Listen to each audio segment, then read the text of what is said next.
Hello friends, आज हम एक इंटरेस्टिंग टॉपिक के बारे में बात करने जा रहे हैं, जो है एरिया 51। आज हम ये मालूम नहीं करेंगे कि एरिया 51 के अंदर यूएस आर्मी ने वेपन्स रखेंगे कुछ और। आज हम ये मालूम करेंगे कि क्या सचमुच एरिया 51 के अंदर एलियंस है या नहीं, और जिन लोगों ने एरिया 51 का राज खोला इनके साथ क्या हुआ।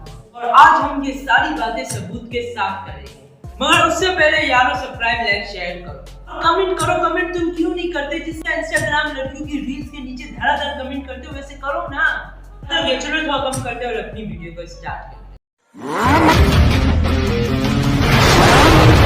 जुलाई 1947 अमेरिका में यूएफओस को फ्लाई करते हुए देखा गया, और अमेरिका के बहुत से शहरों से खबरें आ रही थी कि इन लोगों ने यूएफओस को देखा है। इसकी शुरुआत होती है एक महीना पहले 24 जून से, जब एक पायलट कैलेंट आर्नोल्ड ने बोला कि इन्होंने सियाटल शहर के पास एक पहाड़ी के नजदीक 9 यूएफओस देखे और ये शाइन कर रहे थे, और इन यूएफओस की स्पीड 2000 किलोमीटर पर आवर थी। और इस न्यूज के बाद जैसे कि अमेरिका में तहलका मच गया हो, और इस खबर के बाद अमेरिका के बहुत से शहरों से खबरें आने लगी कि लोगों ने यूएफओस उड़ते देखे हैं, और मीडिया में तो आग ही लग गई थी। और आप इस मैप में देख सकते हैं कि यूएफओस किन किन जगहों पर देखे गए हैं, और मीडिया ने इसको एटॉमिक साइट से लिंक करने की भी कोशिश की है। और आप ये भी देख सकते हैं कि यूएफओस की ज्यादा तादाद उन जगहों पे जहाँ पे न्यूक्लियर बॉम्ब्स की टेस्टिंग हो रही है। और जब ये सब कुछ हो रहा था तो मेक्सिको का एक बंदा जिसका नाम मैक ब्रेजर था, इसने कहा कि इसने 3 हफ्ते पहले अपने खेत में कुछ अजीब सा मलबा पड़ा हुआ देखा था, और इसे कुछ समझ में नहीं आई कि ये क्या चीज है।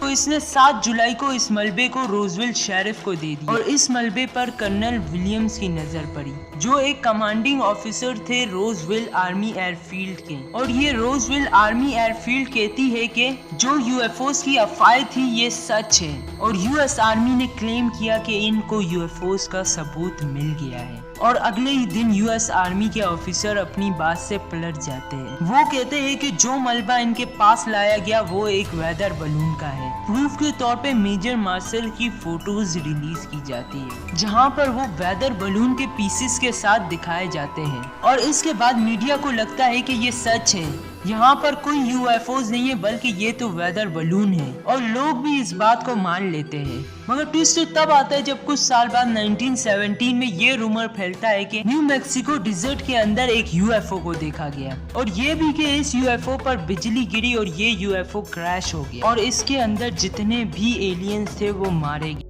सन 1980 में मेजर मार्शल ने एक किताब लिखी द रूजवेल्ट इंसिडेंट नाम से, और इस बुक में इन्होंने बताया कि जो मलबा इनको मिला वो इस दुनिया का था ही नहीं, बल्कि वो मलबा तो किसी और दुनिया का था। इसके बाद रोजवेल इंसिडेंट की इम्पोर्टेंस बढ़ गई और बहुत सी थ्योरीज बनाई गई, और लोग कहने लगे कि जो यूएफओ क्रैश हुआ था इसमें एक एलियन बच गया है, और यूएस आर्मी ने इसको एक सीक्रेट जगह पर छुपा कर रखा है। और जो यूएफओ यूएस आर्मी को मिला है इसको एक टॉप सीक्रेट जगह पे रखकर इसकी रिवर्स इंजीनियरिंग की जा रही है, और एलियंस लाइफ पर रिसर्च भी की जा रही है। और ये सब कुछ एक टॉप सीक्रेट जगह पे हो रहा है जिसका नाम एरिया 51 है। अगर मैं अंदर घुस गया तो बेटा पहले तुझे गोली मारेंगे फिर तेरी रूह से तेरा इंट्रोडक्शन लेंगे, क्योंकि इसके बाहर बहुत ज्यादा वार्निंग के साइन बोर्ड लगाए गए हैं, और इन वार्निंग बोर्ड्स पर साफ साफ लिखा हुआ है कि अगर कोई अजनबी अंदर घुसता है तो इसे डेडली फोर्स से रिप्लाई किया जाएगा। और एरिया 51 के अंदर एलियन से इस बात को बढ़ावा तब दिया गया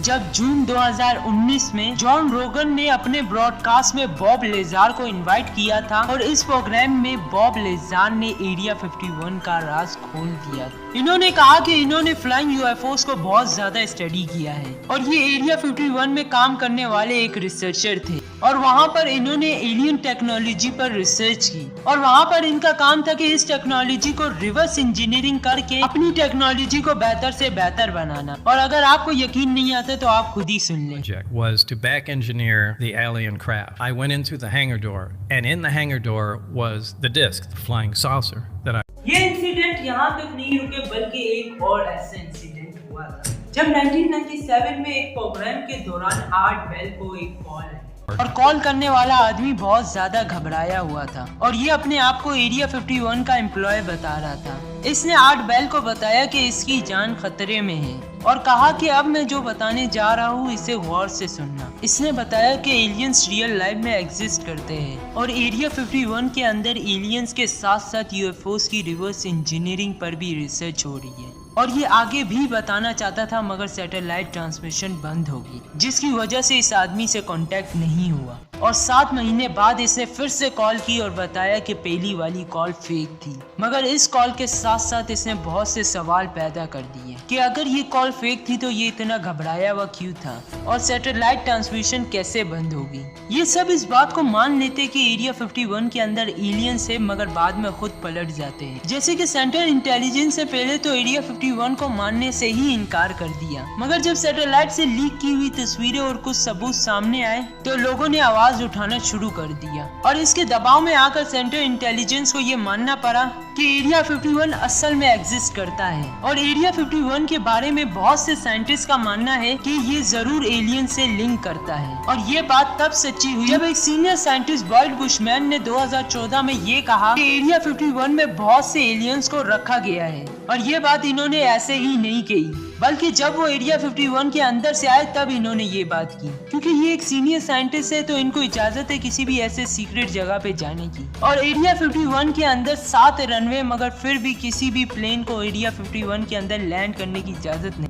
और क्या तुम्हें पता है कि जो लोग एरिया 51 के अंदर काम करते हैं उनको तो सारा प्राइवेट प्लेन से लाया जाता है। तुम कहोगे कि जिंदगी हो तो ऐसी हो, मगर इस जॉब करने से पहले इनको कुछ शर्तें माननी पड़ती है। इंपॉर्टेंट शर्त है कि तुम एरिया 51 के राज किसी को नहीं बताओगे और अगर तुमने बताया तो साला तुमको 10 साल की सजा है। अगर तुम्हें ये जानना है कि अपोलो 11 मिशन रियल था या